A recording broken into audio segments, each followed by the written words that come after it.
Yes. What's good, people? Welcome back to the channel. Monday Roundup is here. Judges is on his way. Dan's on his way. Flawless, no, not today. Flawless was up till silly o'clock crying about Man United. Martin, I imagine, was up till silly o'clock crying against City, but I hope that he will be here. But we got Roms in the house. We got Henry in the house. Boys, pleasure to have a deadline day with you. Not that any of us are really too excited about deadline day.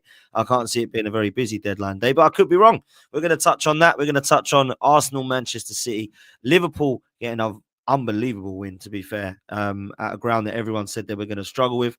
And Spurs finally won a game. And you know what? It's a good win as well, man, against Brentford. That is a very good 3 points because they're a good side and tough to beat at home. I've got to say that. But we got to start with Arsenal because that game yesterday was lit. It was electric from minute one, going 1-0 up. It just kind of set the mood for the game, really.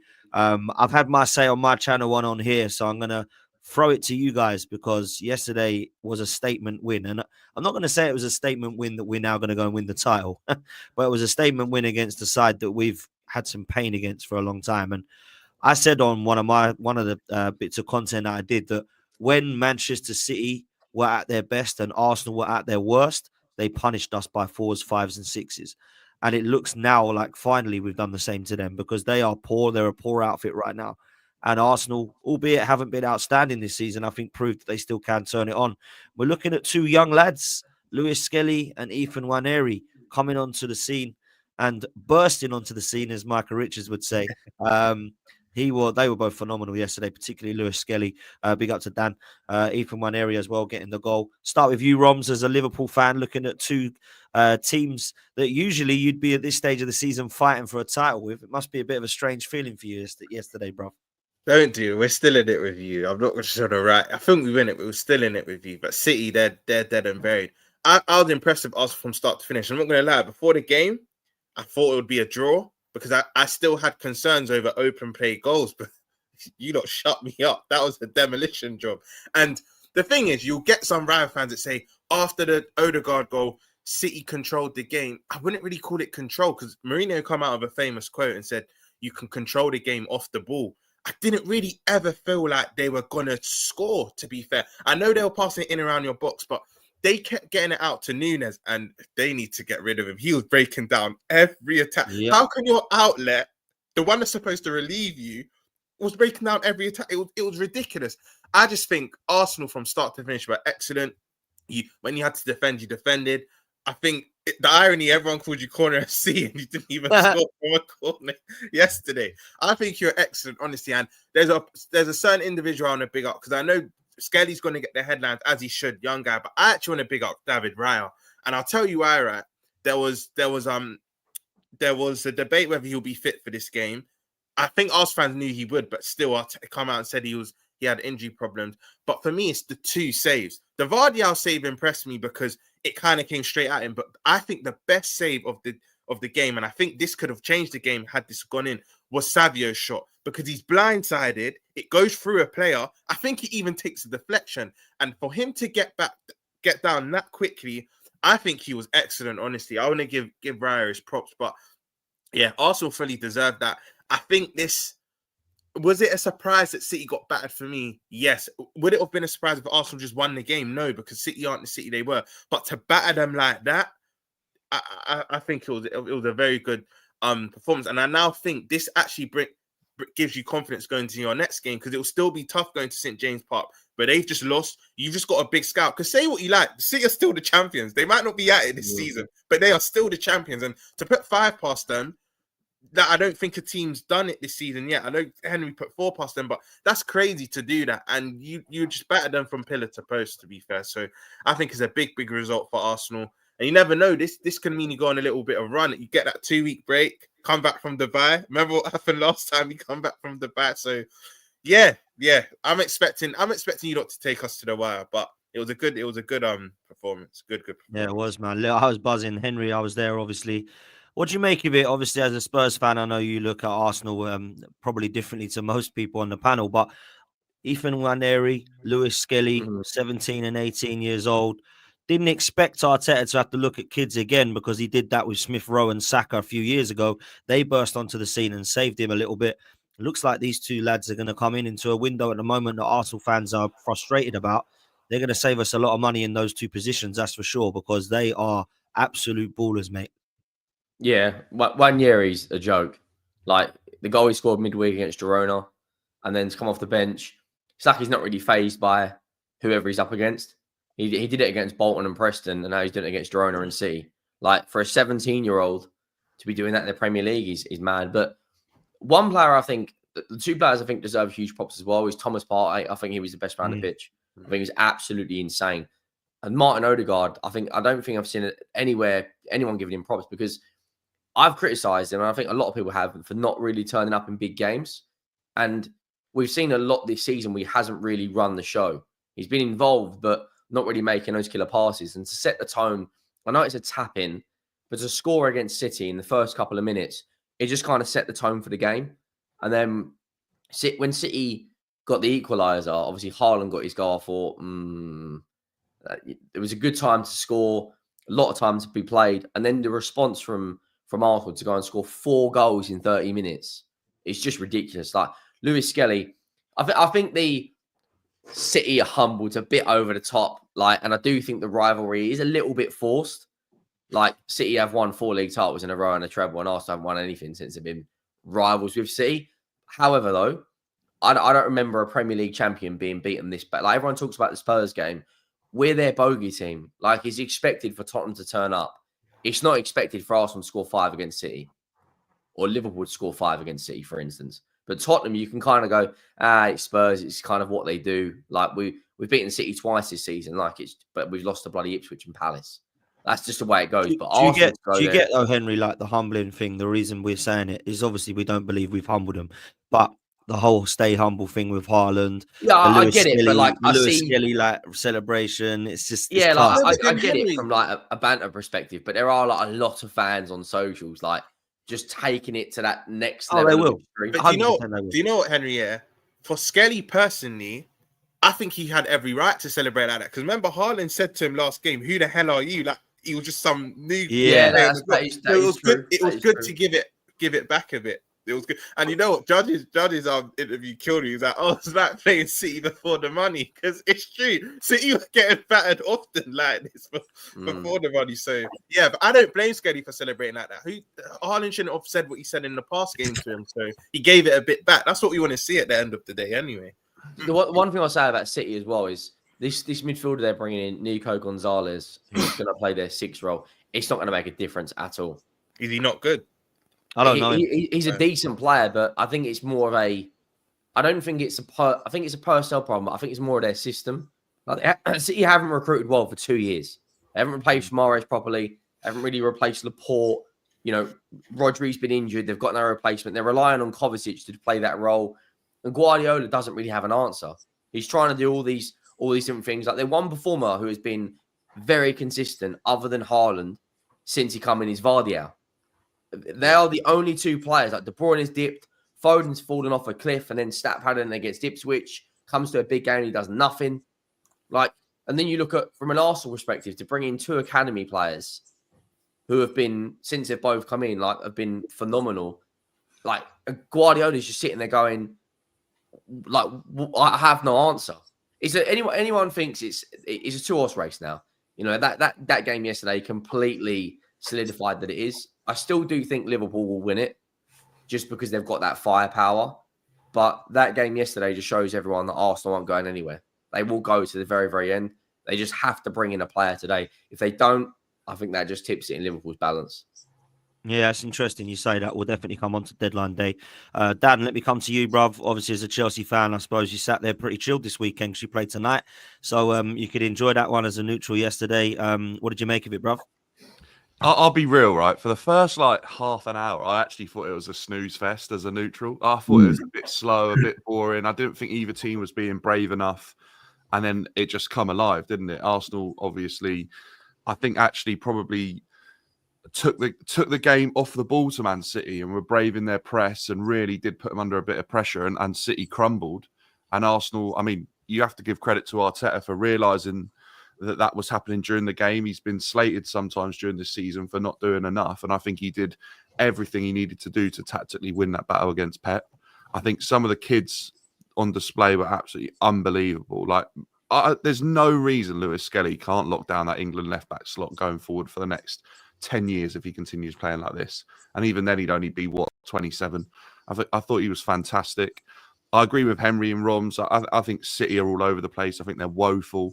I think Pep Guardiola, in his interviews afterwards, I don't know what's going on there, but it doesn't seem like the guy is okay. It doesn't seem like he's well. And that's genuinely concerning. I think actually there is something after football, and obviously he's got a lot going on in his personal life. And I wonder whether he would be better off stepping away from the game, to be honest with you, because it's going so horribly wrong. They're asking him questions about rebuilds and why his City team are in a different position to where they were a few years ago. And he doesn't even like look at the person interviewing him like they're real questions. It's like he doesn't believe it. So that really baffles me.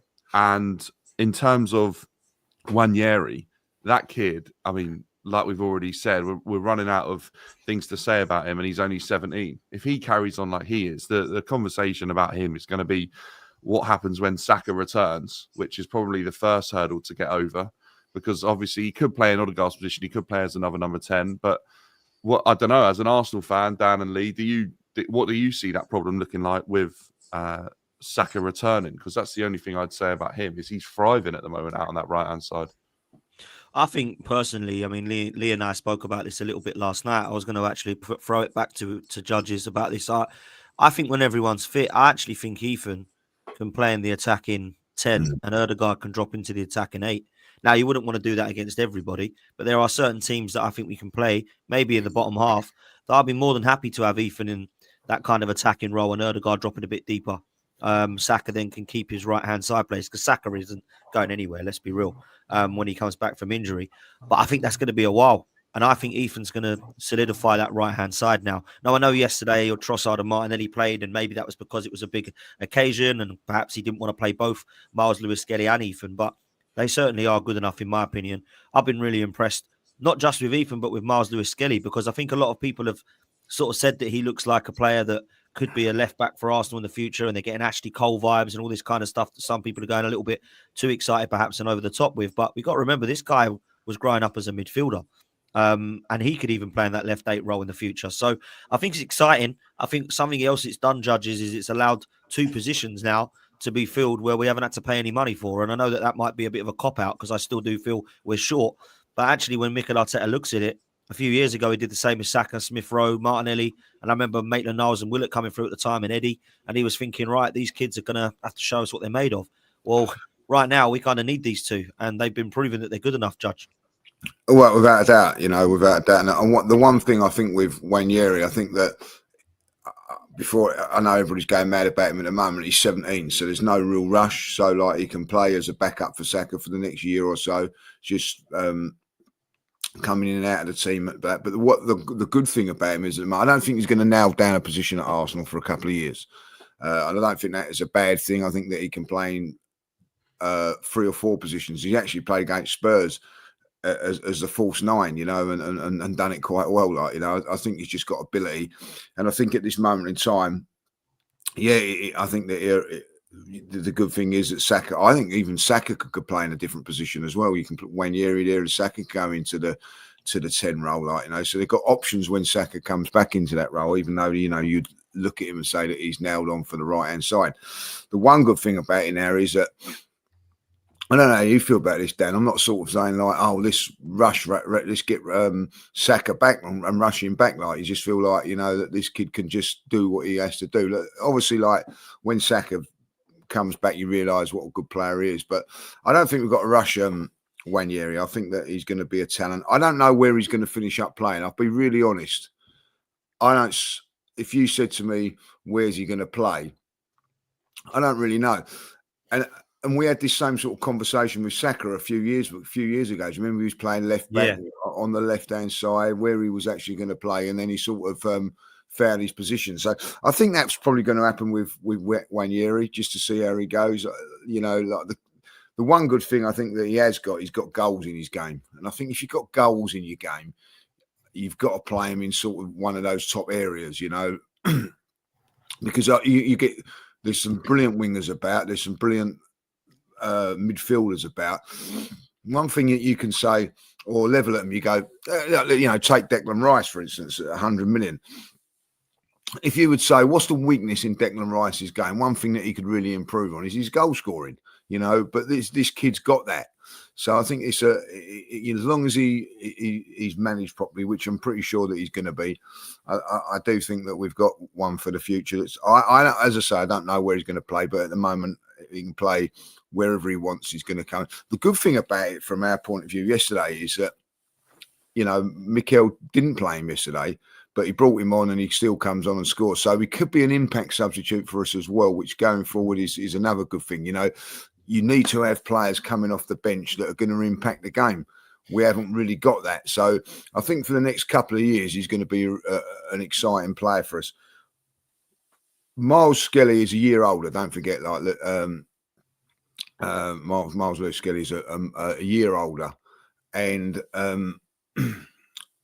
I don't know where he's going to play also. I think that the position that he plays now has really finished Zinchenko's career, if I'll be honest, because the one thing that you would say about Zinchenko and criticise him about, he ain't the greatest defender. Miles Lewis-Skelly can defend. He showed that yesterday. He can defend. The strength of him, Lee, as well, man. Strength-wise, is unreal. His balance is very, very good. And as I say, I think maybe in the future he could be the left-sided 8 player. I don't know. You certainly see that with his driving runs and everything like that. So I think that's bodes well for us. I honestly think with Man City yesterday, I've watched the game back. Everybody seems to be giving Pep a pass. You know what I mean? As this great coach and everything like that. If you're a great coach, wouldn't you be able to stop what they're doing? Wouldn't you be able to coach your centre halves not to be giving the ball away? Wouldn't you be able to stop the continuation of capitulation, continuing of giving teams goals? I've looked at the game yesterday. Excuse me. A couple of really good goals in there. But my God, we could have won that 7 or 8, 9-1 because they give the ball away in areas that were suicidal. I look back at the Kai Havertz one, you know what I mean? Like, really? You know what I mean? Like, it's an accident waiting to happen. And this is supposed to be the best coach in the world and everything like that. If Ange was doing this at Tottenham, everybody would be going mad. You know what I mean? Like, I look at, he's one way, Ange. He's one dimensional, like, you know what I mean? Like, which is probably fair.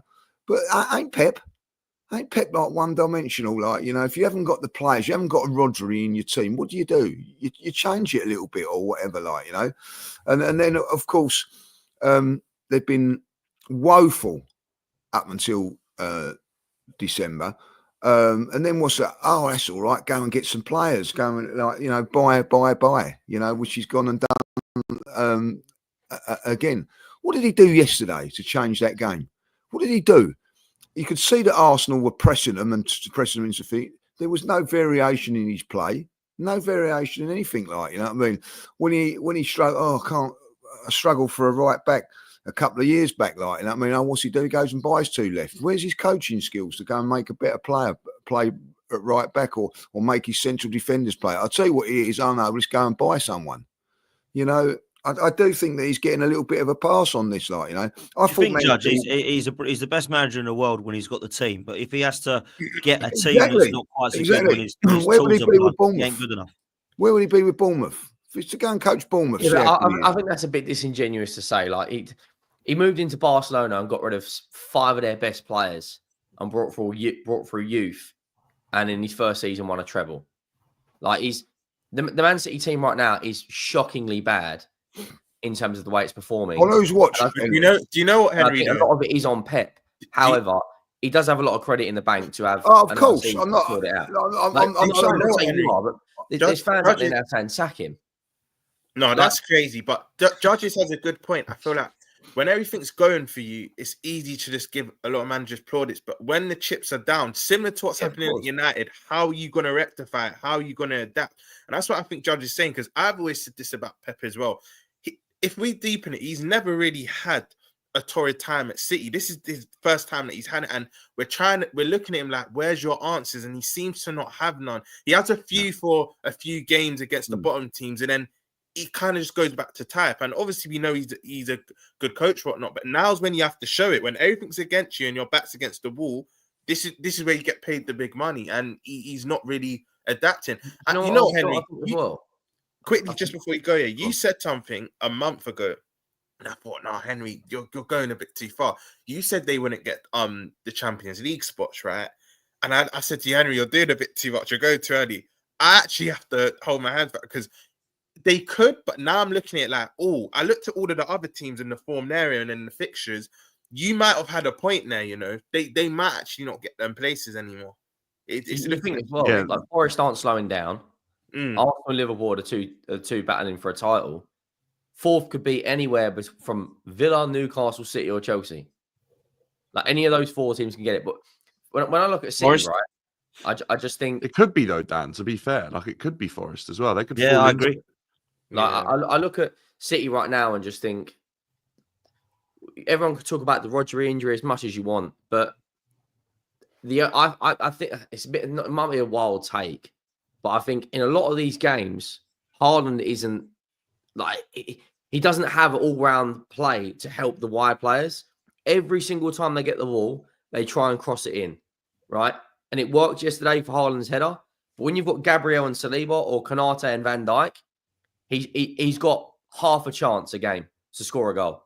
Like other than his goal, what did Haaland do yesterday? They asked Pep about that in the interview after the game, and he said we had to be patient because we found that there were two centre-backs behind him and two holding players in front of him screening him. So we felt like we had to be patient. But then to just like put pointless crosses in is anything but patient to me. So I feel like Pep's saying one thing and the players are doing something different on the pitch.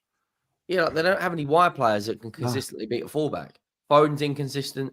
Grealish is, well, the less said about him, the better. Doku, other than his pace, I'm looking at him. Salvio Savinho is the only one who can actually get on the ball and take players on. But then that midfield is I'll tell you what, he stifled Marmoush yesterday as well. Yeah. So can we just talk about Pep? Like, one more thing about Pep, like, you know what I mean? I get he's a great coach and all that, like, but what has he done with Grealish? What has happened to Grealish? I watched him yesterday warming up, like, you know what I mean, and I just think that he's a wonderful talent. He is a wonderful talent. He had that one good game when he played in the De Bruyne role. You know, and let's get this right. Don't matter how great you are as a manager, don't matter. There's money can't replace De Bruyne. You know what I mean? And he's just going to the other side of it now, like, you know. Yeah. But he produces this performance. Pep goes on about it in an interview, how good he is and all that. Oh, he was brilliant. He's done this and that. He's never played it since. Yeah. And I look at Grealish now, £100 million, like, you know. Now, and I'll be honest, you have to admit this, if Arteta bought £100 million striker, or Chelsea did to a certain degree, certainly Tottenham did, and Liverpool as well. Let's bring Liverpool into this. But, you know, if you've got £100 million player, you've got to make that work. You've got to make that. You can't just not, oh, it's all right, and just keep him playing on the bench and all that, like, because the likes of our sort of teams can't afford to not do that. But he just seems to like, oh, it's 100 million. It don't matter no more. It's like he was the shiny new toy at Christmas, wasn't he? Like, but by Easter, he's in the toy cupboard. Judges, do you know what I think it is, bro? And this is no disrespect to the City fans in the chat, but it's just because I think no one really cares about City. If I'm being completely honest, because you're spot on. Our clubs get it for less. We had Nunes coming for 80-odd million. He gets slated every week. You've had Havertz and Pepe that I can remember the last couple of years, big money signings that got slated. I think Chelsea's had a few as well. I feel like our clubs, because I feel like the masses and the rival fans care more about our clubs. That's why it's getting scrutinized. I think what also does help Grealish, I must say, is not only that I don't think anyone really cares for City, so they've won again, but also because in that treble season, he was pivotal. And I know some people don't give him the credit for that, but I think in Champions League, he had most shots created, and he played well in the league as well. And that season, Pep always started him in the big games. He might get dropped for the bottom half games, but in the big games, he always started him. So I think Grealish gets kind of let off for that sum because of what he done in their most historic season. And the fact that it is City, because you're back, you hit the nail on the head. If that's Arsenal, United, I forgot United. United get it all the time. They have about 5 or 6 for that sum that haven't hit the ground running. We obviously get it a bit more than City, but I genuinely think it comes down to us not really caring about them as much. They don't really have that. Yeah, I just don't think we care about them. I think with Grealish's performances in that treble-winning season, like there was obviously a lot of trust with him, and he obviously was showing that he was good enough. And I think since then, 2 things have happened. One, Grealish's celebrations. I think Pep took a disliking to Grealish's celebrations. And I don't think he's ever fully trusted him since. And I think Jack actually come back that summer, probably losing the hunger, because I think he was sort of feeling like, I've done everything. Then Jack didn't go to the Euros as well. So I think Jack's not been in the best place, probably mentally as well, off the back of that. And then I think what Pep found is Vardiol can basically play this double position role, do 2 jobs, left back, left wing at the same time, because he's that good. And he now has an attacking output that I think he just looks at Grealish like, you've got no pace. Vardiol has your output. He's completely stifled any sort of magic that Grealish had anyway. It reminds me of what Mourinho did in the latter years with Joe Cole. Like you've got this special talent, and you've kind of restricted him to playing in a certain way that doesn't bring out the best of his abilities. So I think there's just a few things that have happened. And I think now, like you were saying, Lee, he was at one time the shiny new toy, and then they've gone and bought Marmoush, and they've bought Savio, they bought Doku, all to try and replace Grealish, I would say. But for me, I think you're going to be saying something similar about Marmoush if it carries on like how yesterday happened, because you have to remember, right, that Marmoush was flying at Frankfurt. I know it's Germany, but he was absolutely flying, playing in a certain way. It was just perfect for him. Now in this system, any buzz and any hype that he's come in with and confidence in his game, I think probably was just sucked out of him yesterday. And it'll be like, right, here we go. And it'll be a sluggish start to get back up to where Pep wants him to be, because he's coming into a system that's completely different. And the areas that Pep's asking him to play in, I mean, he's not going to have a similar type of game. I mean, you saw it in the Chelsea game that he started off really good. And then as that game went on, he started to fade out of that game a bit as Pep was asking him to do something a bit different. And I just think Pep... Go on, Dan. Sorry, man. Sorry, I thought you were done, Dan. Sorry, man. No, I'm done. Sorry, Roms. I know you got to shoot because you got doctors, bro. Big up to you, man. Appreciate it. Have a good week, Big up to Thanks for coming on, man. Take care, my man. Love, man. Love. I think with Pep, I've got to be real. I went as far as to say I think he's one of the greatest ever, if not the greatest ever, in terms of changing football, because no one had heard of false nines and inverted fullbacks, and nobody had heard of the tactic attack, and no one was trying to copy him until he started it. The reason I put Fergie ahead of him, though, is because when Ferguson's tools were blunt, he still got the best out of them. And these tools are very, very blunt, and he can't do anything with it. And I'm actually really disappointed at how he's tried to replace Rodri. I think it's been poor. I really do. And some people might say it's harsh because they haven't got the players, but you try something, you bring somebody into it. Try John Stones in there, or maybe Rico Lewis with someone in there, or you try and do something. I haven't seen enough, and I've seen similar Bernardo and Gundogan, or Kovacic and Bernardo, or he's tried, and I'm thinking this ain't working, but you're still doing it. Like, you've got to change something, because yesterday I said the way we win this game is we dominate the midfield, and they didn't come close to dominating our midfield. Partey and Rice were absolutely phenomenal. Ødegaard, like Henry says, deserved credit, and then that allowed us to just control the game. And yeah, it was a bit of a snooze fest. I'm with you, Dan, to be fair, for the first sort of half hour. But once we got into the game and got that second goal, I think you smelt like the weakness of City. I think it took you a while to suss it out.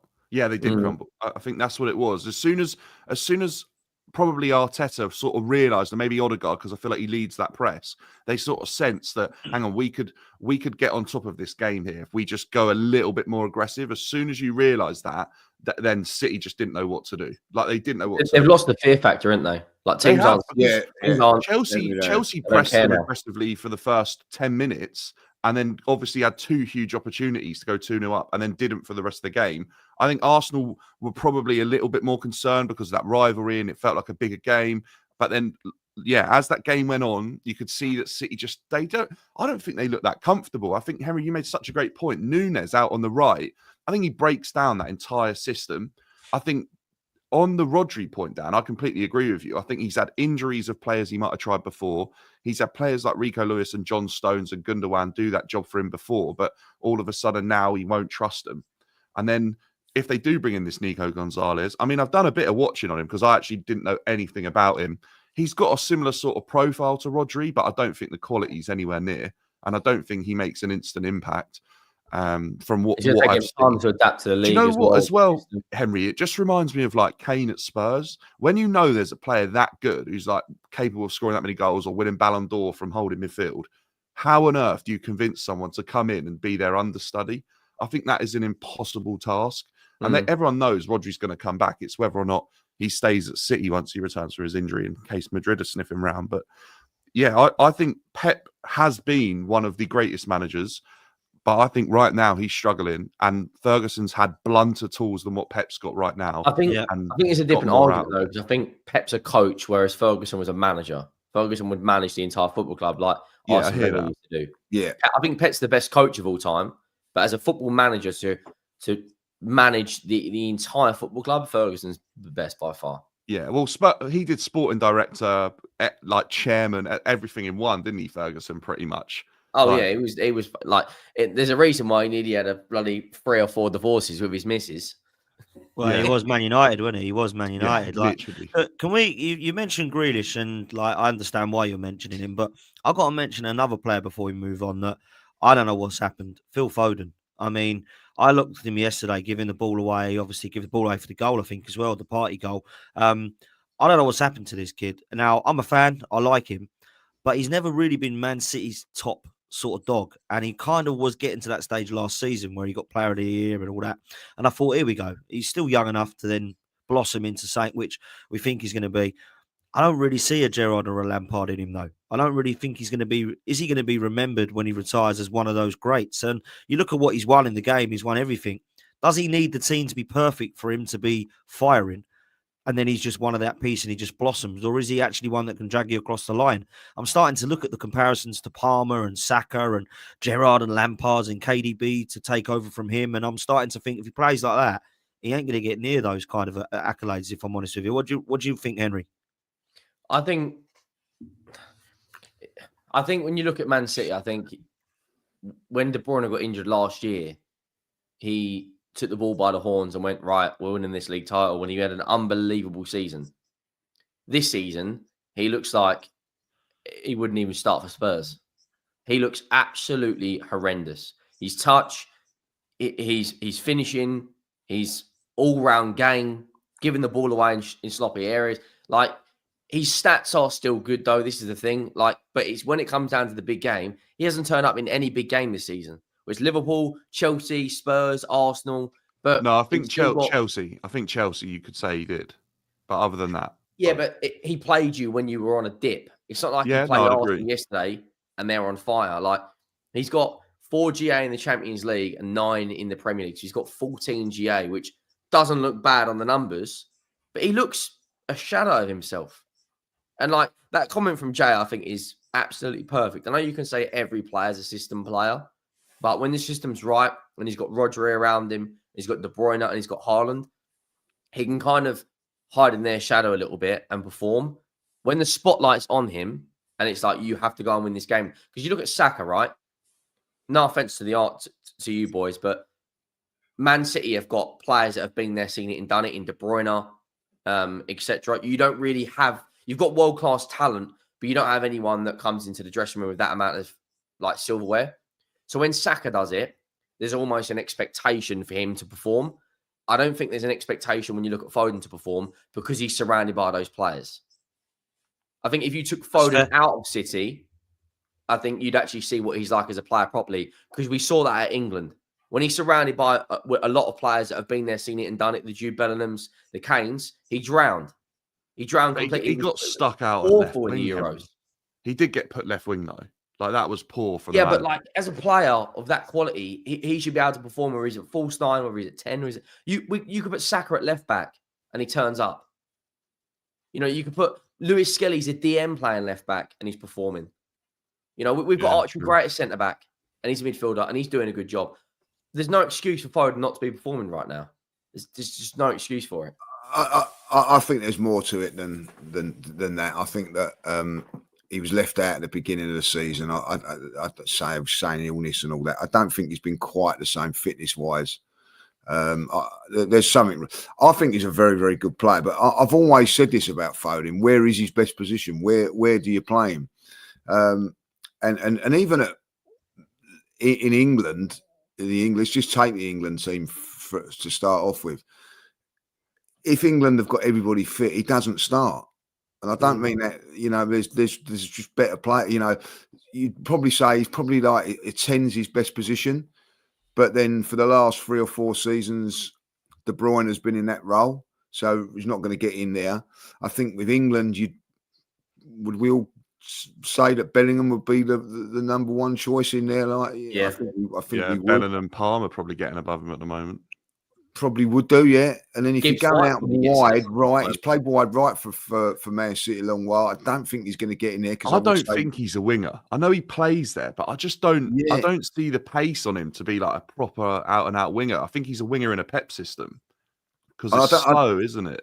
Yeah, and I don't go back and have a look at it yesterday because it was. I noticed it in the game, and I've watched it. So every time he was up against Declan Rice yesterday, he never took him on once. He never fancied it against him. He always got the ball, shifted it. Like, you know, you look at some other players, maybe Saka. You could definitely with Palmer as well. If they're up against the best players, there's an arrogance of saying, right, I'm going to try and take you on and do you, like, you know what I mean? And have that a little bit about me. I think Foden hasn't got that, and I don't know if that's because it's been out coached in him, if you know what I mean. Like, Yeah, I hear don't that, know. I think that it'd be really interesting to have a chat with Cole Palmer and say to him, you know, what was the real reasons? I think at the end of the day, I don't think he would have been able to flourish the way he has under Pep and in that system. I'm not having a go at Pep when I say this. I just think like it's more rigid and it's the same with Morgan Rodgersley as well. All the Mavericks that are at City that probably wouldn't have thrived in a Pep system are doing well elsewhere. Yeah. Like, Do you not think that's because of the spotlight though? That looking at no, I don't. I think it's that Pep was stifling them to be something that their game didn't allow them to be. Like if you look at Morgan it's the Rodgers, Jude Bellingham argument, isn't it? Like going and performing for Real Madrid and winning with that expectation is different to performing at Spurs. Yeah, but Jude was dominating like the midfield for Birmingham against Derby in the Championship because even Wayne Rooney talks about how good he was. Jude was the type of player that you didn't stifle into a system because they could all see that his talent was what you built a team around, right? Players like Palmer, players like Morgan Rodgers, I mean, you name it, so many have left. There's a huge amount of City talent playing in the Premier League right now and other leagues. They've all gone on to be players that have become mavericks in their team rather than part of a system. Yeah.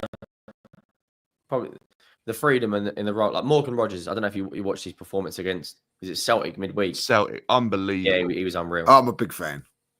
He's quality. And by the way, you could easily put him in as like City's 8 and get him to do a job. But at the same time, he probably wants to play like Unai Emery plays him, I think, pretty much as like a second striker, doesn't he? I do think sometimes I'm going to give Pep a little bit of a break here because when you've got great players in front of you, it's very hard sometimes for these players to break through. Very, very hard. And you look at where would he play in Manchester City? I'm going back a year, 2 years ago when he left. You've got this kid that's playing. You can't really say, well, in 2 or 3 years you'll be like a regular. They want, you know, they're good enough to play. I think Palmer was probably in the same position. Where am I going to play?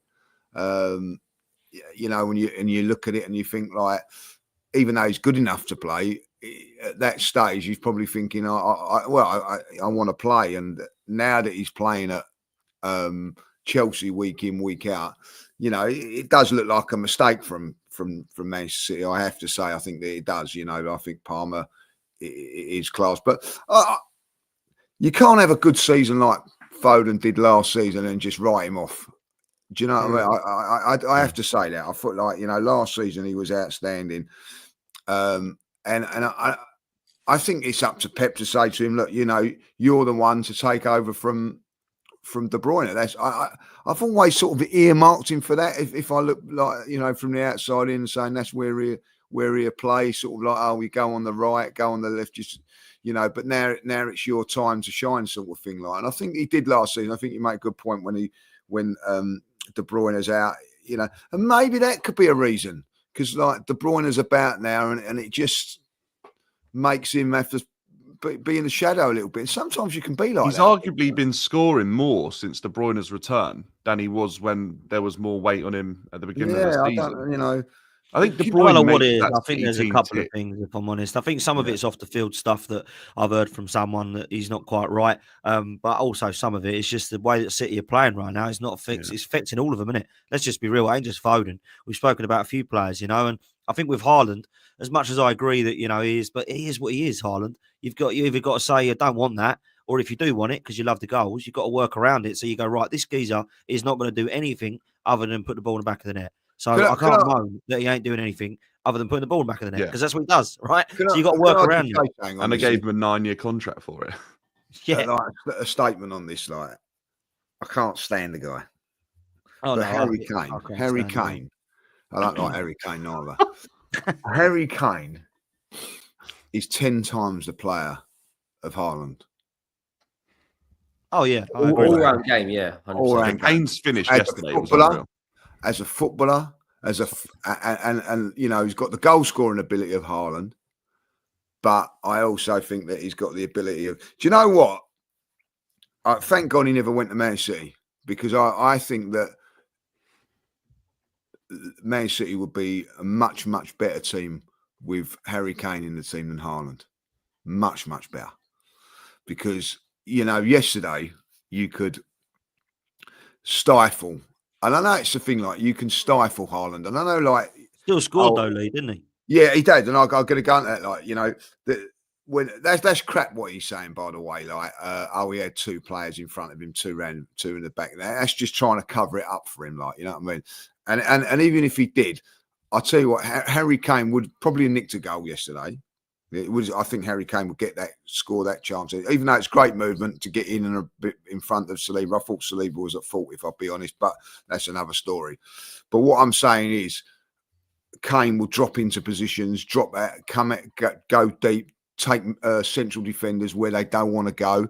Haaland doesn't do that. If you ever look at his game, he doesn't make central defense, like, it was quite, I say, comfortable for our 2 central. They're not being put into positions that they don't want to go into and all that. Harry Kane takes you into positions that you don't want to go. How I mean that is, he drops into a midfield, so the centre half's in. Oh, do I drop in with him or do I not? Haaland just stays in that area of in between the 2. It's old school centre forward, if you like. I'm not saying, I'm not knocking it, but like, you know, and listen. Would you want to be that player? I don't know. You know, how many touches did he have with the football yesterday? Yeah, he must get bored, Lee, mustn't he? Well, I don't know. Is it all about goals? That's what it is to him. Do you reckon? Yeah, I think it may well be. He wanted to get more involved in the game. Like, I don't think Haaland has got the all-round package to do that, and I think he was the final piece of the jigsaw in the system.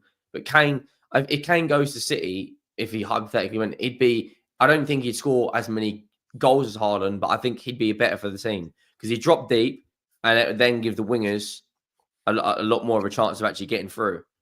Like what he did with Son. Like, Son was unbelievable for us when Kane was there. But his record at Bayern, he's got 95 goal contributions in 70 games.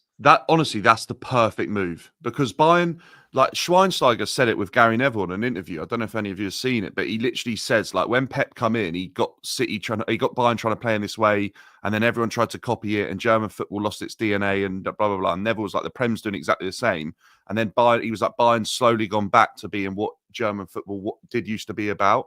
And literally, they were saying that Harry Kane fitting into that role, he's got like, there's enough space left on the pitch for him to drop deep and then have runners in behind. Whereas like, if he went City, he would drop deep, but then there's no space because City is so high up the pitch anyway that they've already started trying to suffocate, that then they lose all the space for runners in behind. Because if you think back to City with like Sane, Sterling, they definitely didn't play as high up the pitch as they do now. They used to, like Sane and Sterling would run the fullbacks that were on them, and Pep used to have that game be a lot more open, which is what I've got a feeling he might try to go back to that. But I think at the moment he's just stuck between the two. But Kane's move to Munich, like, is absolutely spot on. I think for any top team he could have gone to, I think that just ticks every box for him. I think when people talk about the Haaland only does this, only that, I can't really buy it, because as much as I agree, I don't really care. Yeah, no, it's about goals, Dan. I'll give you. Do you know what I mean? 100%. Like, if I said to you boys now, do you want 30 goals in your team? You're going to go, no, thanks. He don't do anything else. You're going to say, yes, please. What cost, Dan, do you know what I mean? What cost is it, though, right? Say he gets you 30 goals. Like, Kane used to get Spurs 30 goals a season, but they won fuck all. Oh, sorry. No, you're right. No, yeah, do you know what I mean? Like, I never swear, but yeah, so they obviously got so many goals, but at what cost? I kind of feel like City are in the same boat. Haaland probably still gets 25 plus goals this season, if not more. I don't know what he's on. He's probably getting close to 20. At what, for what? Do you know, like, I know obviously. I get what you're saying, Dan. The only thing comeback I love is that's why you need to build everything around him perfectly. Right, yeah, like it was done in, when he got 50 in the season. Yeah, I mean, like, the geezer's won the treble. Do you know what I mean? With everything around him. Like, well, I think sometimes, look, I don't mind slating him because I can't stand him, right? But I think we do have to actually say, I was saying with Harry Kane, but I agree with what Judges is saying. Harry Kane, as a footballer all round, leaves him dead in the water. But if you said to him now, how many goals are they going to score by the end of their careers? Haaland's going to leave everybody dead in the water. I mean, he's 24. Yeah, and look at it. It's scary. And I look at Haaland. And the point I'm trying to make, when you're as big and strong, got the pace and what he's got and the power and all that, I wouldn't be happy with just 10 touches and 1 goal. I know I want to be involved a lot more in the game. That's all I'm saying, like, you know. But that's the mentality, I suppose, of a striker. They're not bothered about that, are they? Like, do you know what I mean? It's like, as long as I've scored and we win, I don't suppose what would you want for him? Because at Dortmund, it wasn't the same. He'd get on the ball and he'd be good in transition. But, you know, like, are you expecting you'd want him to sort of drop deep and create, or, you know, just link up the play a bit better? Yeah, I think I'd like to see him just link up play. If it was me, he's not really a target man, is he? They can never really fizz the ball up to him and trust him to hold it up and bring others into play. Exactly that. You know, Harry Kane had a wonderful touch, you know what I mean, and still has, you know what I mean? Like, you ping the ball into him. I'm not so sure if that Haaland's got that. But, you know, listen, when it comes to scoring goals, you know, he's sensational through on goal. You know, you back him. But I'm looking at games like yesterday and probably other games you're going to see as well. Like, I think someone said he touched the ball 7 times in the first half. Right? You know what I mean? Like, you know, that. But then he gets the goal, and you think, and Dan's right. That's what it's about. You know, goals. And I get that. But I, you know, as a footballer, I just want to be involved a little bit more in the game. It's not, but this is the mentality. That's why I was never a striker, because I never had that mentality of all that. I look at Kai Havertz yesterday. Would Haaland play that ball to Odegaard? Would he Eckers like? He would have smashed it in himself. Yeah. You know what I mean? Like, you know, listen, we all play with. I've played with forwards. You know what I mean? Like, you know, you've drawn 1-1 or even lost 2-1, and there, you know, he's sitting there with a grin on his face, like, you know what I mean, on the coach on the way home. You've won 2-0, and you look around, you go, what's the matter with you? And you turn around, I ain't scored. You know what I mean? Like, they're wasn't it? Yeah, that's true.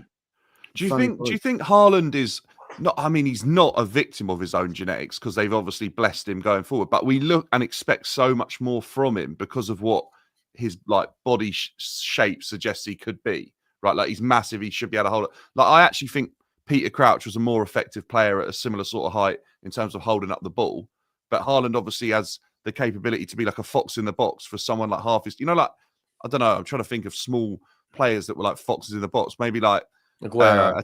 Yeah, no, I don't know if that's a bit harsh on Aguero, but like a Teddy Sheringham or something like that, where I feel like their game was a bit limited. Aguero could drop deep, get on the ball, dribble from like the halfway line. I'm trying to think of players in years gone by that have literally been solely on the pitch and just be there to score goals, sniff around the penalty area where the ball drops, they put it in the back of the net. Does anyone jump to mind? Chicharito, that sort of player. Do you know what I mean? Like, listen, they've always been about strikers. Yeah, but I feel like Haaland suits that more than Gary Lineker. Probably one of the you know what I mean. I used to watch Gary Lineker a lot, and I thought like if you didn't have pace, would you be? But he was always there for a goal. When it came to scoring goals, he finished them. Like, do you know what I mean? I don't think he was ever the. You can't really teach that, can you? It's like no, you can't teach that. Know where that ball drops. I think like someone like Gary Lineker, for instance, like if you said to him, do 50 kick-ups, I don't think he'd be able to do that. Have you ever played with players like that?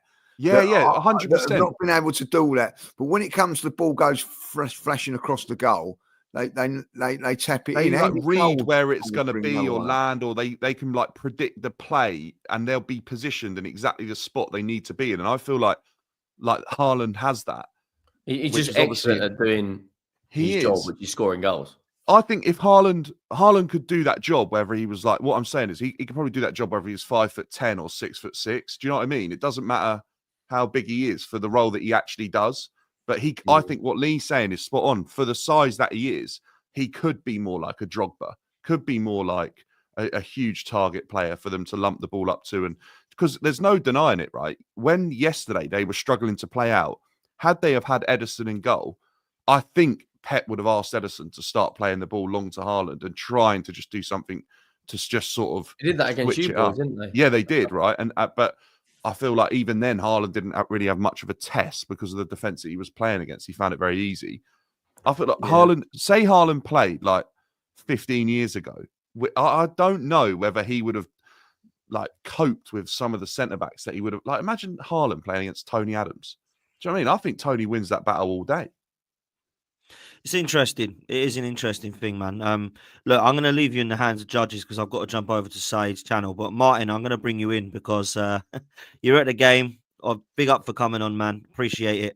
I'll let you have the mic for a bit, mate, because I'm sure you're in a little bit of pain. Or maybe you're not. Maybe you're just accepted it now. But I'm going to love you and leave you guys and leave you with Martin. Big up to all of you for coming on. Make sure you hit the like button and subscribe. And I'll leave you with judges. In a bit, people. See you later. Yeah, Dan. Hello. Hello, Martin. You all right? Yeah, I'm fine. I'm enjoying this fake rivalry your fan base are all making up at the moment. My God. Don't start deflecting. No, we don't want that deflecting stuff. I know. Come on. Hey, listen, when you're going on fan cams doing all this, making Haaland shirts, you're obsessed with the man. Was that your shirt, Lee? Is that your shirt? No, it was Julian's, I think. No, it was a fella from Australia that brought it over and said, look, would you, we sort of said like, like it was a bit of fun really. If, Julian takes it to the extreme. I just had a photo of it. He wears it all afternoon and everything. You'd all have Haaland tomorrow morning. If Haaland joined your lot at 5 p.m, you'd be dancing in the streets. Oh, look, listen, I'm not knocking him. The reason that he's done that and he's got the Arsenal fans railed is because he's a good player. If he wasn't, I always say that if you're a player and you get booed by the away fans, you're doing something right. I always say no. In all fairness, judges, I'll be honest with you. We were there. So we're a bit baffled by this rivalry stuff. We don't. It's like you all have this rivalry with us off the field. I don't know where it's come from. I don't think it's anything to do. I just think there's a genuine dislike between a few of the players. I do think that there is. I think that can happen in. Yeah, no, I get it. There's banter, and I think, listen, and I'm blessed the young lad, but when he's doing Haaland's bloody celebration, come on, Gabriel's doing that. No, listen, let's have a look at your trophy cabinet, sunshine, and let's have a chat then, shall we? He's trying to do his celebration. I get that, like, but when he turned around and said to him, "Who the F are you?" Like, you know what I mean? Like, come on, like, I as a kid, I think that was brilliant. I have to say, and if it had happened to us, you'd have to hold your hands up and go, do you know what? Fair play. And I'll tell you what, I think Haaland's a big guy, and he would probably go, do you know what? Fair play to the young kid. I think he would. You know what I mean? I'll be honest, judges. The worst thing that happened to us yesterday was you scored in a minute. As soon as you scored, it changed our game completely. It was the worst thing that could have happened to us. It really was. To say it was, because the weird thing was, it was a very strange game for us. Because basically you came out, you scored, and because again, one of our own errors. Why John Stones is playing suicide football across his own 80-yard box? I don't know what's going on there. Everyone's having a go at Akanji. You teach that at under 10s. You don't play balls across your own box. So I don't know what he's doing there. We didn't learn from that because we played another 5 of them in the whole game. And then to me, what was weird though is that I actually thought, the last 20 minutes of that first half, thought we were coming on strong. Thought we were playing really well. We were doing good. We were putting in some dangerous corners from Mamouche. You had Raya pulling off some. By the way, that save from Gavardio was.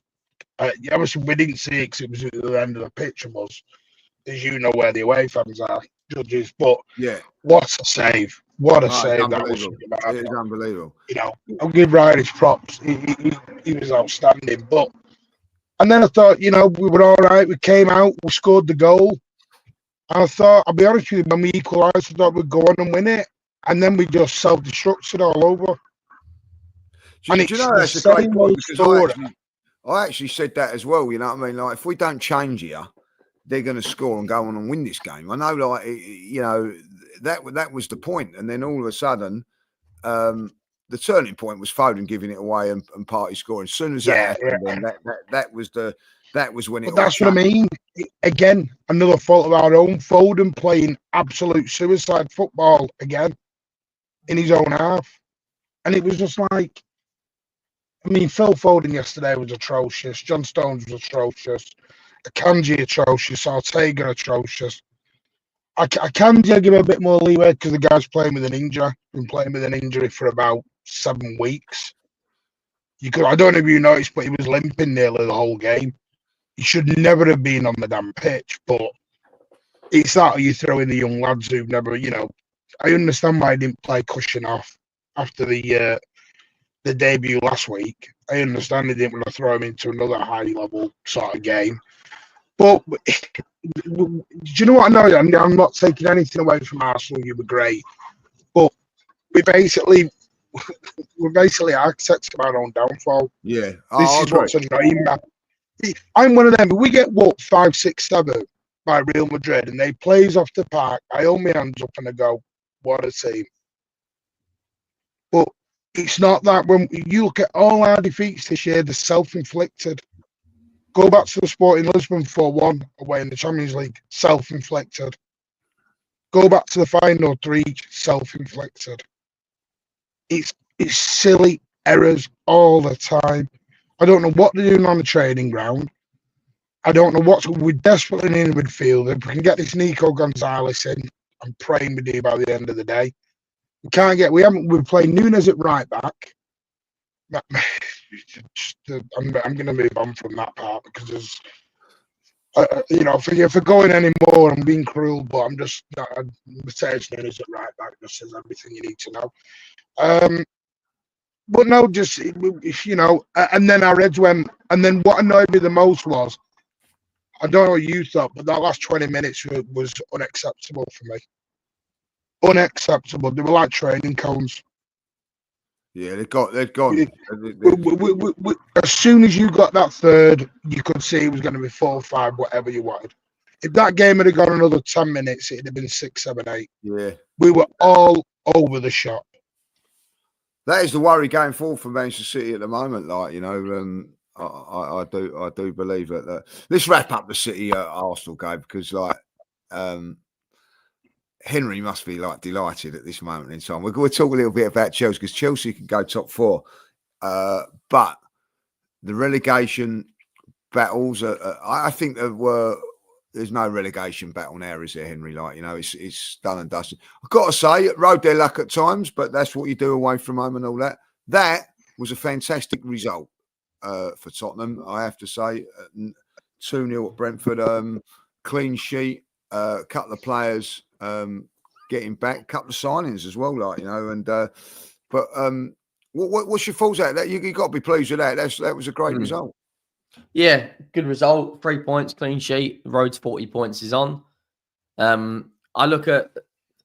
I'm not going to go over the top. It was a good performance. Brentford did have a lot of chances. Their XG was higher. Their possession was higher. But with the personnel we had to come out with a clean sheet and 3 points is huge. We've just brought in a defender in as well, which I'm happy about. And hopefully we're not going to sign this Saturday. I've just seen we've just bidded 60 million for Gahey, which has been rejected. Which I'd love Gahey because that kind of tells me that I think Romero is going to leave at some point if we're prepared to pay 60 million for Gahey. But we've got a massive week now. This win will be nothing if we don't go and beat Liverpool we have to win Liverpool or Villa. If we get knocked out of 2 cups in a matter of days, I'll be sitting here next Monday pulling my hair out. But on yesterday's game, I was really impressed with I thought Son actually had a really good game. The pass in Sar's goal was top class. Great finish from Sar. I thought Kinksky as well made a couple of good saves. No Van der Ven looks like we're managing his minutes.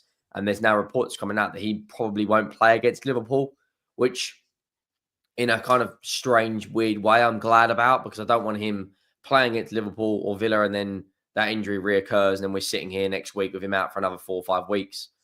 You know, but it's a tough place to go to Brentford. You know, not many teams have won there this season. Not many teams have come away with 3 points in a clean sheet. It's just annoying that teams around us, you know, Palace beat United, Everton won, Wolves won, because if teams around us didn't win, we would have probably been a little bit higher. But listen, it's 3 points and that's all that matters. I don't care how we win as long as we won that game, because if we would have lost that, huge pressure. I'm not expecting us to get a result against Liverpool. I'm not expecting us to get a result against Villa, but just don't go. I'm not happy to lose, but I'm happy to see that we're actually trying and giving absolutely everything. There's been a lot of mediocre performances from a lot of players, Son included in recent weeks. But listen, these next 7 days are massive for Tottenham's football club. Same as Arsenal. Henry, let me ask you a question. Is it massive for a lot of teams? Like, because I know what you're saying, like, because you could go out within 4 days of 2 cups, like, you know what I mean, like on a Thursday and a Sunday, like, you know, Newcastle are in the same sort of position, you know. But Newcastle won't sack their manager if they got both cups. We will. No, I get that, but do you not reckon they would? I reckon they could sack Hal. Nah. No, well, if they was to, if they never was sack Arsenal, I don't know what he has to do. You know, I reckon there is a little bit of pressure on these teams now. Newcastle, for instance, if they do fail against Arsenal, right, then they go to Birmingham away. I think it's on a Saturday. I'm not so sure, Saturday or Sunday, over the weekend. That game would be massive pressure on them. Like, you know, as you're saying, like, you know, Liverpool game, massive pressure on that game for Spurs to get. But say if they were to lose that, then they lose to Villa. You know, away to Liverpool and away to Villa are 2 tough games, aren't they? You know what I mean? Like, yeah, I get that. They're not the easiest grounds to go to, is it? Anfield and Villa Park. No, and expect to win those games. And if you don't win those games, you're going, we're going to sack the manager. I don't think, like, there's a lot of teams. At the same time, Lee, we would be 15th in the league and out of 2 cups in a week. In a week. The only thing to play for would be the Europa League. And let's say we don't win that and we finish 12th or 13th. The manager's got to go. He should have been sacked in December. I mean, as great as yesterday's win was, that was our first win since the 15th of December in the league. 1 win in 13. That, talk about the injury as much as you want. Any other manager would have any other team would have sacked their manager. West Ham have sacked their manager. We're only above them by a point. The injuries are on him as look well. Look at Everton and Moyes. Moyes just walked into a team that couldn't score a goal and just won 3 on a bounce. Yeah. Like, if we go and beat Liverpool, I'll be on cloud 9. I think we're 9. I just hope it's not you lot in the fight. I'd much rather play Newcastle. If it's a North London derby final, that's my worst nightmare.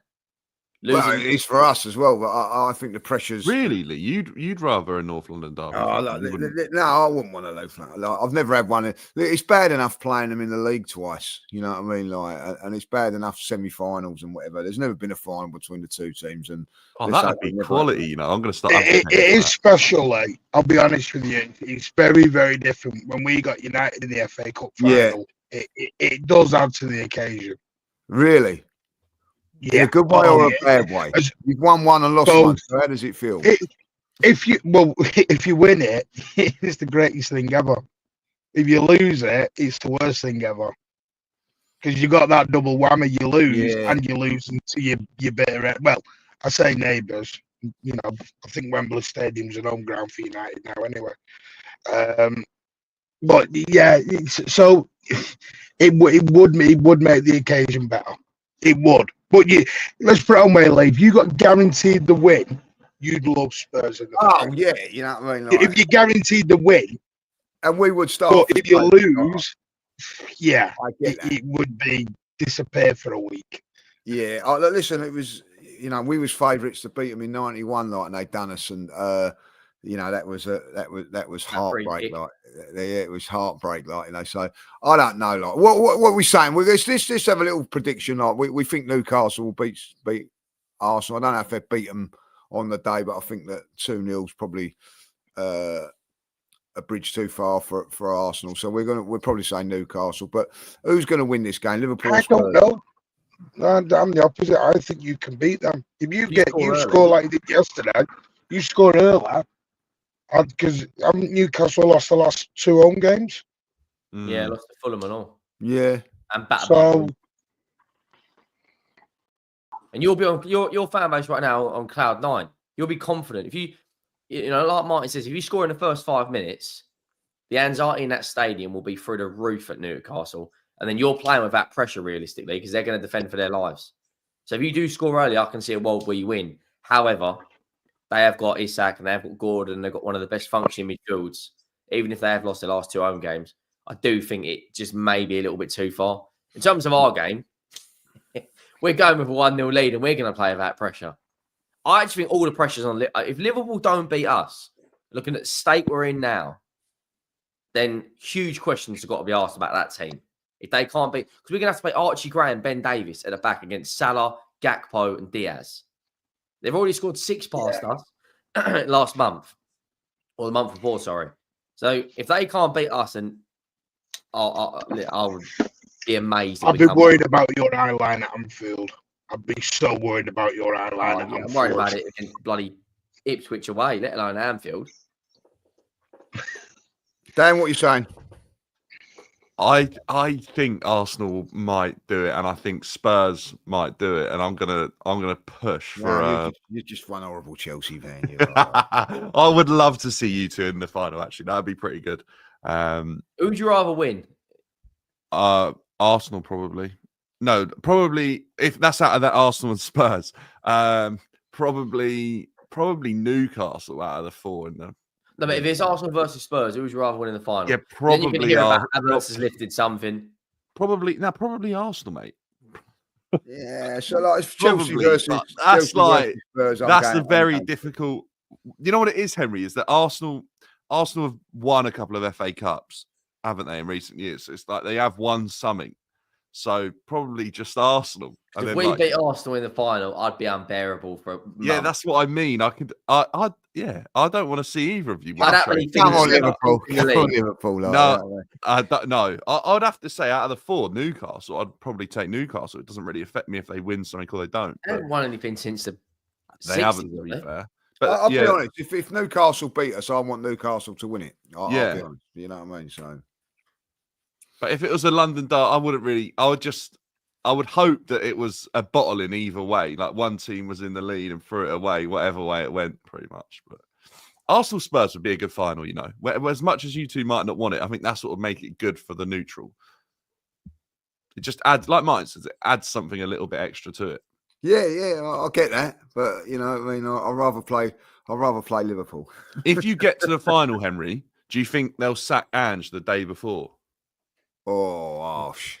No, we won't. I think No? Levy is well and truly behind the Ange train, because if it was any other manager, he'd have been gone months ago. Right, fair. Because Levy is banking on, got all these chips on that Ange delivers a trophy. Because if we're sitting here next Monday and we're still 15th in the league and we're out of the FA Cup and the League Cup, I'll be brutally honest. I think if we lose the next two cup, if we lose against Liverpool and Villa, it'll be sacked Sunday night. I'd put big money on it be gone. And then the question is right now, who in their right mind is going to touch Tottenham from a managerial perspective? As much as I'd want Xavi or Iriola or someone of that ilk, we're a mess right now. You know, you got panic bids of. You can't tell me Gahey was the real target if we're going in for a panic bid on deadline day. If it was the real target, then January 1st, why didn't we go and do it? I just picture like the last couple of days, like Daniel Levy's jet has just been bombing all over Europe, like going to. Oh yeah, he's done 100 grand's worth of fuel. You know, he got a jet out to the audacity of him. If we wanted Matthias Tell, then January the 1st, get your jet out there and do it. Yeah. You know, that's what I don't understand. We've got a good relationship because we sold them Dyer and Kane. What does that mean? Every club do that. This baffles me. It's like the last 2 days, everyone starts. It's like everyone's playing poker, but no one's got the hand. He's mad. Yeah, it's so strange. Like you just said about Matt Gahey. Last minute, isn't it? Yeah, why go with Matt Gahey? You know, Arsenal's doing the only what? Like, where was all this January the 3rd, 4th, 5th? City now with Gonzalez. I'm like, surely you knew all this beforehand. Yeah, I agree. Our injury crisis has been here for 3 months. Yeah. And if they're completely behind Ange, then you're telling me a fucking centre-back from bloody France and a goalkeeper who's going to sit on the bench as soon as Vicario's back is backing him. Does anyone think that they earn extra money from Sky to drag it to deadline day? They don't. What I know this for a fact that they do. That deals have gone through. I don't know about but deals have gone through. You know, when they leave it up to it's the last minute, the deals have gone through, but they just make him. It's all dramatised, isn't it? Yeah, dramatised. But those like the whole Sterling thing, for instance. Yeah, that deal was done the day before deadline day. Yeah, it's done. There's no way they're doing a photo shoot and all the pictures in about 45 minutes. Yeah, there's certain deals done that they just keep back, like, you know, because obviously, like, there is that side of it, like, you know. Right, listen, we've got to wrap up the one before we go. Got the Derby game today. Dan, a chance for you guys to go back into the top 4. West Ham. I'm going to say about this, on normal circumstances, I think like this is a Chelsea win, but Potter coming back, is that going to have an impact on it, or am I just being like a little bit delusional? No, I think you're right, Lee. I think Potter had a bit of like spice about him the other day in one of his interviews, like a bit spiky, not spicy. Like he kind of fought back when they kept asking him questions. I thought, he is wanting revenge. He's a man on a mission now, and I think he wants to prove. Like Chelsea obviously got it wrong with him, and they didn't give him the best opportunity to succeed. That it was a mess when Potter was there, to be fair to him. And I think he's going to want to beat Chelsea. I think his West Ham team have looked okay. I don't think they've been great, but I think they're an improvement on where they were under Lopetegui. This game is massive, I think, for Maresca, because if Potter beats Maresca, I think that the fan base turn. I think if we lose to West Ham at home, I think the fan base, if it depends on the performance, but I think the fan base will like start to really switch, because it's getting toxic at Chelsea.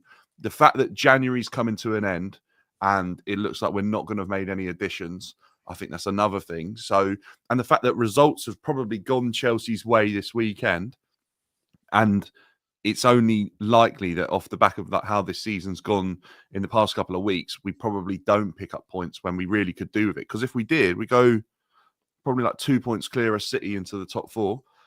I'm not confident. I don't think I've seen enough from Chelsea in recent weeks to be confident. And I think the pendulums are swinging in different ways. I think West Ham are gaining momentum, and I think Chelsea are losing it. Yeah, West Ham are a funny team though. Like they turn up for a lot of these big games, and I don't know if Potter's the right man for West Ham. If I'm being brutally honest, I think he's got a very good brand of football, but I just don't know if he's got Like they've just called Ward-Prowse back from Yeah, Forest. I see that. Like, and the comments was Potter's looking forward to work with Ward-Prowse. Ward-Prowse doesn't start for West Ham, like unless he plays at right back, like he did a few games at Southampton. The good thing about him is West Ham are a very good aerial team, and he's got a world-class delivery on him. Yeah. But I just don't think. I think you'll win tonight, but I think it'll be scrappy, like 2-1.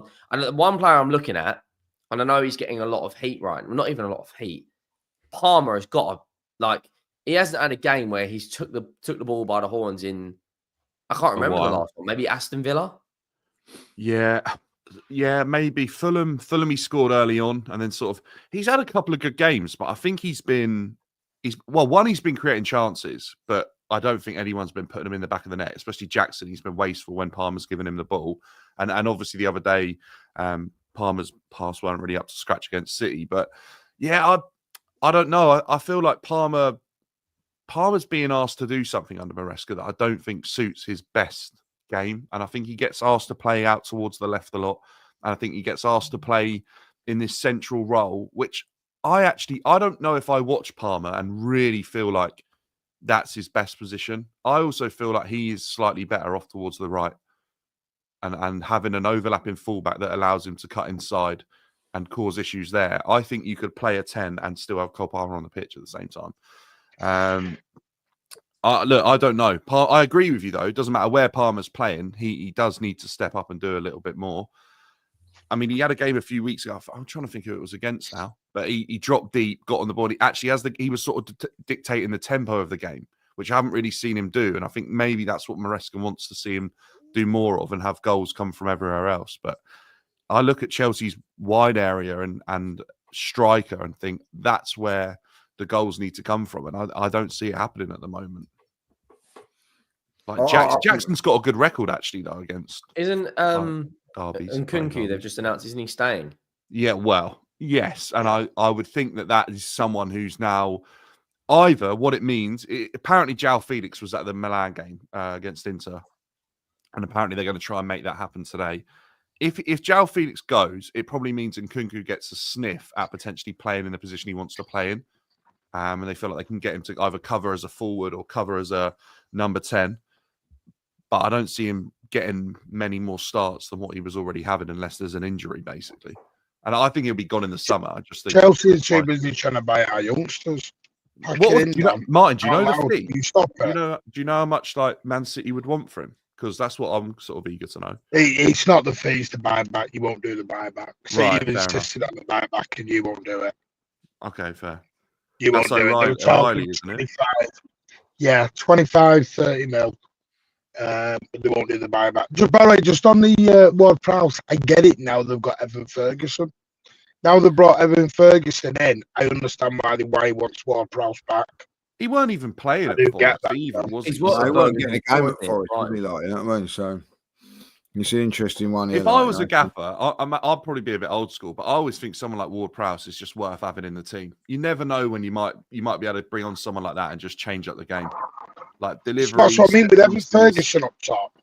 Yeah, and just ping some of them dead balls in. Yeah, got some good aerial threats, haven't they, West Ham? Like, you know, so and also like he can. I mean, he can do a job as a midfielder in the Prem. He's not unbelievable, but he can get by. Like if I've got a sneaky feeling on a draw tonight. I think it'll be a score. Yeah, do you know what, Martin? I'm with you on that. I think I'm going to back a draw as well. I think that West Ham will show a bit today, Line. I think that there is that little bit of a revenge thing, like, you know. Do any of you think Chelsea get top four? Yes, I think it was Newcastle will do it. Top 4 to top 5. Are we doing this top 5 stuff? Are we doing top 4? Oh well, let's just say champ. Do you think Chelsea get Champions League? No, it's probably Newcastle. Yes, no. I think they will. I think they will. Oh, hang on. So who's it? Liverpool, Arsenal. I think Forest will get it. Forest, yeah. Liverpool, Arsenal, Forest, City, Chelsea. Yeah, Newcastle. I think it'll be City and Newcastle. Villa have obviously got Rashford in. So Forest at the moment. Am I right in saying are 6 points clear of it? 47 points, aren't they? Yeah. Chelsea are on 40, so yeah. So they can I think they've got to be in with a shout. You know, if they carry on going Forest, but I do think that Forest at the minute going under the radar. A little bit of pressure on them going out. I think maybe but They've I got think some tough Chelsea, games coming up. They've got Newcastle, Chelsea will. I think Newcastle get there. away, Arsenal, City, and Man United back to back to back. Interesting. All right, guys, If we're Chelsea going don't to get leave just it there. quickly, if Chelsea don't get Champions League, do you think they sack their manager? Yes. Yeah. Yes, because that's Chelsea's culture. Yeah. I do think that. Yeah, Ruthless. I do think that. Ruthless, whether you like it, whether you don't. That's Chelsea's culture over the last 20, 25 years. It's got them success. It's not the right way to go about it sometimes, but that's what they're like. You know what I mean? And if they don't think the manager's doing the business, that's the end of it. And I ain't got a problem with that. That's the way Chelsea do it. And I think it takes them back 3 years. If they sack him. Yeah, genuinely do believe that. That can't keep happening. That you can't keep just sacking a manager after 1 year. Yeah, that's a good point, mine. Well, we'll That's leave just it me, there. though. We'll leave it there with Chelsea because it's always nice to leave it on the negative with Chelsea. Anyway, come on, Liverpool. Thanks for that. We'll obviously be back next week when hopefully Henry will be in the meltdown zone after going out of 2 cups very, very quickly. Let's hope that happens. Arsenal at Wembley. Who knows? But we'll be back next week. Thanks for everybody for watching, and have a good week. Take care, guys.